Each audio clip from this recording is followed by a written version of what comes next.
তো আজকে আমাদের গাছের এই যে হলুদ ড্রাগনটা আমরা আজকে হারভেস্ট করব। এই ড্রাগনটা অনেক কদিন আগে ধরেছিল আমাদের গাছের প্রথম হলুদ ড্রাগন এটা। তাছাড়াও আরও অনেক ধরছে, সাদা এবং হলুদ দুটাই। তার মধ্যে আমাদের এটা আজকে আমরা হারভেস্ট করতে যাচ্ছি। সব গাছের ড্রাগন আছে।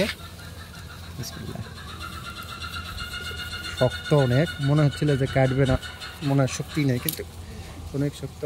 ডালটাও কেটে ফেলে দিছি আমি। হায় আল্লাহ, লস প্রজেক্ট। তো যাই হোক, একটু কিছু পাতে গেলে কিছু হারাতেই হয়। ওই গাছের পাশাপাশি এখানে আর একটা আছে লাল, এটাও আমরা আজকে হারভেস্ট করার চেষ্টা করব। এই গাছের নতুন অনেক ফুল আসছে নতুন করে, এবার অত বড় নয়, এটা হাত দিয়ে ছিললাম, একবারে ইয়ে হয়ে গেল হাত দিয়ে ছিটতে যায়। এটা অনেক বড়, এটা দুইটা লাগবে, এটার কাছে হতে যায়। হলুদটা বিশাল বড় হয়েছে, চলেন কেটে দেখি কেমন হয়েছে। এখন আমরা ড্রাগনটা কাটবো, বিশাল বড় হয়েছে। তো কেমন দেখতে ভিতরে, ভিতরে সাদা, আর এটার ভিতরে হচ্ছে লাল।